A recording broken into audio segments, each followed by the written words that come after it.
What the heck just happened? What happened is what we talked about at halftime. When you turn the ball over and you have poor shot selection, that's why the game is two halves. It's not one half.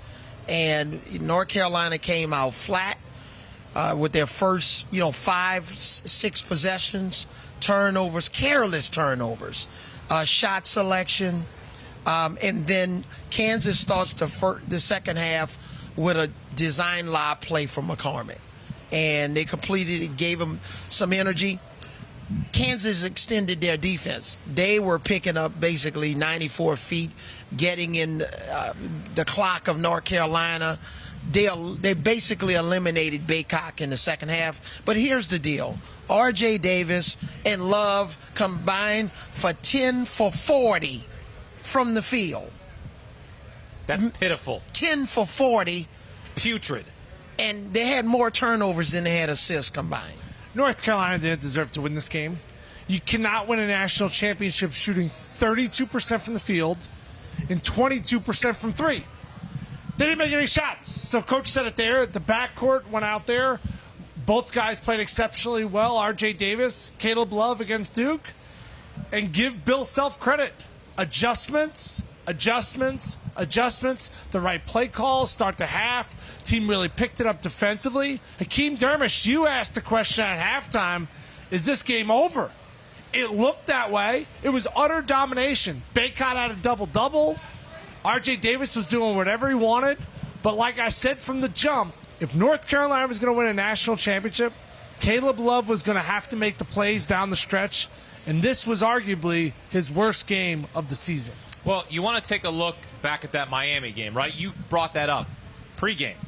You said, look, they could do that. And then you said again at halftime, you said they could put up 47 points in the second half. What did they do tonight? They put up 47 points in the second half. They started on a 20-6 run in the second half, and they erased everything, and it's now the largest comeback in national title game history. I mean, what we're saying here, this is ridiculous. And it happened in a blink of an eye. It happened real fast, and it happened because of turnovers. It happened because of bad shot selection. And all of a sudden, different guys on North Carolina lost that team aspect. Some guys started going one-on-one, playing out of character, taking bad shots. And that Uncle Mo, all that momentum swung over to Kansas' side. And I actually give North Carolina credit. They actually fought back in this game to make it. Puff Johnson was outstanding all over the floor, making shots, making plays, but I think Bill Self, whatever he said at halftime, the adjustments that he made defensively, the guys started to pick it up. I thought Bill Self ended up being the difference in this game. Something subtly happened in the first half that I think really led to some success in the second half.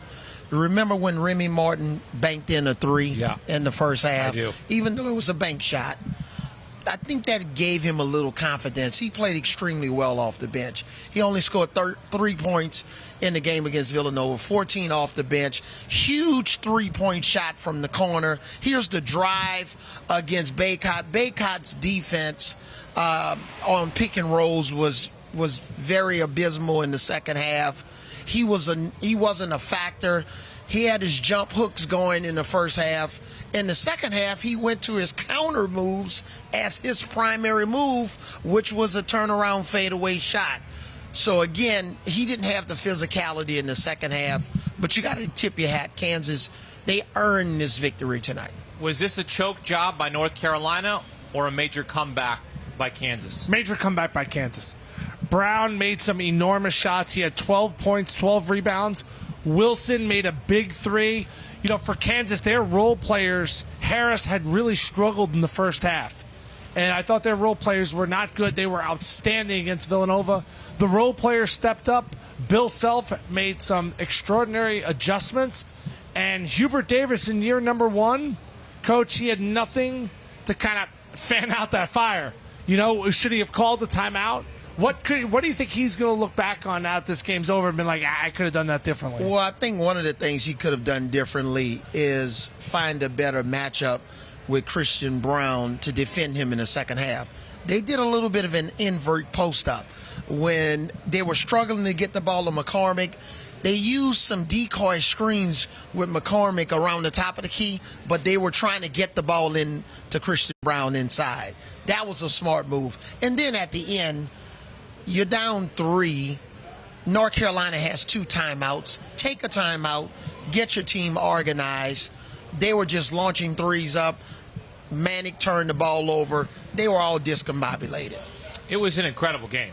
Look, it was an awesome game. Even at halftime when it was 40-25 and North Carolina's up by 15, then in the second half, yeah, of course, Kansas gets out to this run, but then the battling back and forth down the stretch. I mean, we got an incredible game. Yeah, we have the peacock behind us. We do. She's been here all week. This isn't new or anything like that. You're getting distracted, or are you okay? You good? You locked in? You locked in? Is she sober? Can't tell you that. We could do an interview. This game was all about Kansas. All about Kansas. All about adjustments. Largest comeback, what? In national title game history. They were down 16. So, did North Carolina choke it away? Absolutely. But you still got to go out there and take it from them. And I just thought the intensity level, the defensive intensity, everything got ramped up because they looked like they had no chance in the first half. And they flipped that switch. The role players stepped up. And Remy Martin, coach, made some big threes. He made 4 of them. He had 14 points off the bench. You and I were talking about all Final Four. Who's the best player on Kansas? What we were saying, Remy Martin. And in this particular game, you could argue who was the best player, but, man, it seemed like he made the biggest shots. And also just turnovers. We've been saying it over and over. But in North Carolina's game against Duke, 5 turnovers? You take care of the ball. You got to get shots at the basket. Now you come in to this second half, it was just pure sloppy play by both of the North Carolina guards. And when you don't take care of the ball, you don't get shots at the basket, then you can't get, more offensive rebounds. They dominated on the boards, but when they were inside, couldn't even finish inside the lane, shoot 32% from the field. Kansas came into this game overall statistically as the better defensive team, but I thought North Carolina's defense was peaking at the right time. Just unfortunately, a couple of untimely threes also from Kansas in the second half. Caleb Love took 24 shots. He made 5. Yeah. If he makes 2 more shots, 7 of 24, that's an awful shooting night. North Carolina wins. North Carolina wins. So he didn't, and that's why they lost. Well, Armando Bacot was 3 of 13. He did most of his damage from the free throw line. He went for 15 points, 15 rebounds. Clearly, the ankle bothered him at times, as we saw down the stretch. But he did impact this game in a great way, but he didn't get shots to fall here. Well, you remember at halftime, we were concerned about the longer halftime, and how's that going to factor in to him coming out in the second half? And are they going to take off the shoe, retape him? Are they going to put him on a bike?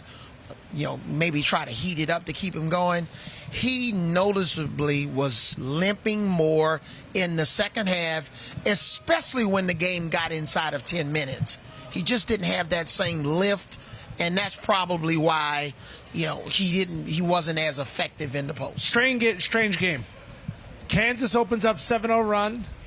Then they get blitzed by North Carolina. North Carolina's got double-digit lead at halftime, and then Kansas makes the largest comeback ever in national championship history. That was a roller coaster ride, Dermish. It was an all-timer. Now, I want to give you this, because this is pretty incredible. So Kansas ends the year on an 11-game win streak. In 10 of those wins, they held opponents to less than 70 points. We didn't talk about this defense a ton. This defense showed up in the second half, Coach. I mean, what you saw from Bill Self and that defense to be able to clamp down on North Carolina after a 40-point first half. Yeah, and I just saw that their wing players, they were much more physical, especially in the middle pick and roll. The middle pick and roll has kind of been the bread and butter for North Carolina. That's how they advance and beat Duke in the Final Four and in the championship game. They didn't have that same type of explosiveness or efficiency on their middle pick and roll game. And give Kansas guards credit, they picked them up in the backcourt. But when you're scoring in transition and you're scoring in more efficient in the half court, you can get your defense set. And that's what Kansas did. They were never ranked number 1 during the regular season. They are the only team standing at the end of the season. Kansas topping North Carolina for the national championship, their 4th in school history. Avery Johnson, Tim Doyle here on CBS Sports HQ as Kansas earns its 4th national championship and its 2nd under Bill Self in his 19th season with the Kansas Jayhawks. They are earning their one shining moment. Do you want a sports network that delivers everything that matters about the game? The highlights, the picks, the instant analysis, no yelling, no fake debates, no politics. Hit the subscribe button and never miss a moment.